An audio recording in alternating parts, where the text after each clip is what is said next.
दोस्तों इस ब्रह्मांड में जितनी भी चीजें का जन्म हुआ है एक न एक दिन उन सभी को मरना है, फिर चाहे वो हम सब के जीवन का आधार सूरज क्यों ना हो। वैज्ञानिकों के हिसाब से आज से लगभग 4.5 बिलियन साल बाद सूरज की मृत्यु हो जाएगी। लेकिन सूरज की मृत्यु कैसे होगी, ये एक बड़ा सवाल है। ये तो हम सभी जानते हैं कि पूरे सोलर सिस्टम का अस्तित्व सूरज की वजह से है। तो जब सूरज की मृत्यु हो जाएगी तो फिर इस सोलर सिस्टम का क्या होगा। और सबसे इम्पोर्टेंट सवाल, सूरज की मृत्यु के बाद पृथ्वी पर बसे जीवन का क्या होगा। यदि सूरज की मृत्यु के साथ ही पृथ्वी भी जीवन के लायक ना बचे तो फिर नए होम प्लानेट की तलाश में इंसानों को कहाँ जाना होगा। और दोस्तों आज के इस वीडियो में हम इन्हीं चीजों के बारे में जानेंगे। तो चलिए वीडियो को शुरू करते हैं।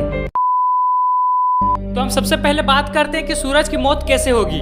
आपको पता होगा जब भी किसी इंसान की मौत होती है तो उससे पहले उसे कई बदलाव और परेशानियों से गुजरना पड़ता है। ठीक वैसे ही जब सूरज की मौत होगी तब उसमें भी कई बदलाव आएंगे। सूरज की मृत्यु की उल्टी गिनती तब शुरू होगी जब सूरज का फ्यूल खत्म होगा। आपको बता दें कि सूरज के अंदर न्यूक्लियर फ्यूजन की प्रक्रिया होती रहती है। न्यूक्लियर फ्यूजन की यह प्रक्रिया हाइड्रोजन को हीलियम में कन्वर्ट करता है और यही हीलियम सूरज की एनर्जी के तौर पर काम करता है। वर्तमान में सूर्य का कोर प्रति सेकंड 600 मिलियन टन हाइड्रोजन को हीलियम में कन्वर्ट करता है। जब सूरज का सोर्स ऑफ एनर्जी यानी कि सूरज का फ्यूल खत्म हो जाएगा तब इसकी मृत्यु की उल्टी गिनती शुरू हो जाएगी। एनर्जी खत्म होने के बाद सूरज काफी बड़ा होता जाएगा और सूरज का आउटर लेयर एक्सपेंड होने लगेगा और सोलर सिस्टम पर इसका कब्जा भी बढ़ने लगेगा। आकार बढ़ते बढ़ते सूरज रेड गाइंट में बदल जाएगा। रेड गाइंट में बदलने के बाद सोलर सिस्टम भी बर्बादी की ओर बढ़ने लगेगा और सूरज के नजदीक में स्थित ग्रह मरकरी और वेनस सूरज की चपेट में आ जाएंगे। फिर दोनों ही प्लैनेट्स हॉट रेड गाइंट से निकलने वाली अत्यधिक तापमान के कारण पिघलकर सूरज में समा जाएगा।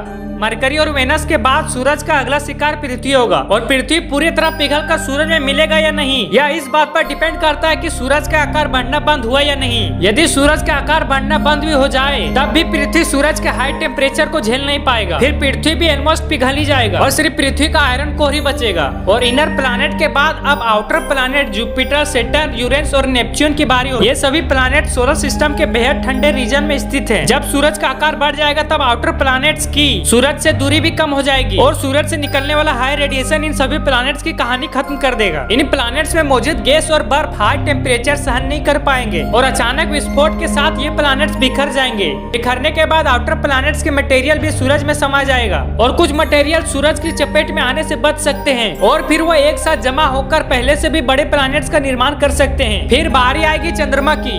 आउटर प्लैनेट्स के चंद्रमा यूरोपा और इनक्लेडस पर मौजूद बर्फ भी पिघल जाएगा। इतना होने के बाद भी सूरज का तांडव जारी रहेगा। सोलर सिस्टम में ग्रेविटेशनल उथल पुथल मच जाएगा। सोलर सिस्टम में मौजूद ऑब्जेक्ट्स अपने ऑर्बिट से भटक जाएंगे। यदि सूरज के हाई टेम्परेचर से आउटर प्लैनेट्स बचे भी रह गए तो ग्रेविटेशनल उथल पुथल की स्थिति में इनकी कहानी खत्म हो जाएगी। सूरज के अनस्टेबल ग्रेविटी के कारण ऑब्जेक्ट्स इधर उधर भटकने लगेंगे। कई ऑब्जेक्ट्स और प्लैनेट एक दूसरे से टकरा सकते हैं या फिर सोलर सिस्टम से बाहर भी जा सकते हैं। अब बात करते हैं पृथ्वी की बर्बादी के बाद हमारा नया घर कहाँ होगा। सूरज की मृत्यु आज से लगभग 4.5 बिलियन साल बाद होगी और हम इस घटना के बाद अपने लिए नए घर की बात कर रहे हैं। लेकिन वैज्ञानिकों का कहना है कि हमें नए घर की तलाश करने की जरूरत ही नहीं पड़ेगी। वैज्ञानिकों का ऐसा इसलिए कहना है क्योंकि इनके अनुसार इस घटना के घटित होने से लगभग 3.5 बिलियन साल पहले ही पृथ्वी पर जीवन खत्म हो जाएगा। समय के साथ ही सूरज का फ्यूजन रिएक्शन में लगातार बढ़ोतरी हो रही है। फ्यूजन रिएक्शन में बढ़ोतरी होने की वजह से सूरज का तापमान भी लगातार बढ़ता जा रहा है।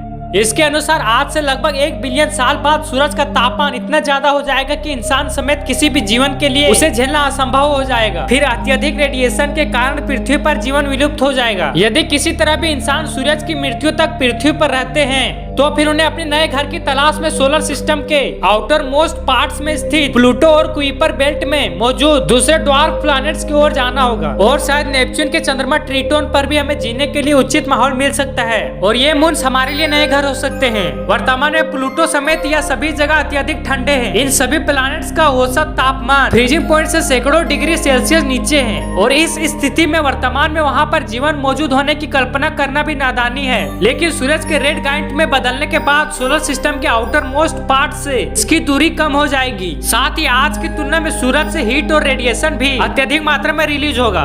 और ऐसे में प्लूटो तक सूरज की उचित तापमान पहुंचने लगेगा। यह तापमान मौजूदा समय में पृथ्वी की औसत तापमान के आसपास ही होगा। इतने तापमान में इन ग्रहों पर मौजूद बर्फ पिघलकर महासागर में बदल जाएगा। लिक्विड फॉर्म में पानी की मौजूदगी होने और पृथ्वी के जैसा ही तापमान मिलने के कारण प्लूटो और इस रीजन में मौजूद दूसरे प्लैनेट जीवन के लिए योग्य हो सकता है। पानी की मौजूदगी के बाद इन ग्रहों पर वैसे ही परिस्थितियां विकसित हो सकती है जैसा पहली बार पृथ्वी पर जीवन का विकसित होने के समय था। प्लूटो या इसी रीजन का कोई ग्रह हमारे लिए होम प्लैनेट्स बन सकता है। अब बात करते हैं सूरज के मर जाने के बाद सूरज का क्या होगा। रेड गाइंट में बदल चुका सूरज अपने जीवन के अंतिम पड़ाव पर पहुंच जाएगा। मृत्यु की स्थिति में पहुंचने के बाद सूरज व्हाइट ड्वार्फ में बदल जाएगा। इस समय भी सूरज काफी गर्म रहेगा और अत्यधिक मात्रा में अपने जीवन के लिए खतरनाक एक्सरे रेडिएशन रिलीज करता रहेगा और फिर 1 बिलियन साल के अंदर सूरज मैनेजेबल टेम्परेचर के साथ एक जगह पर सेट हो जाएगा। व्हाइट ड्वार्फ की स्थिति में सूरज ट्रिलियंस ऑफ ईयर तक मौजूद रहेगा और ये व्हाइट ड्वार्फ नए हैबिटेबल जोन का निर्माण करेगा। क्योंकि इस व्हाइट ड्वार्फ का तापमान बेहद कम होगा तो यह हैबिटेबल जोन भी व्हाइट ड्वार्फ के काफी करीब होगा। यदि इस हैबिटेबल जोन में किसी प्लैनेट्स का निर्माण होता है तो भी व्हाइट ड्वार्फ की ग्रेविटी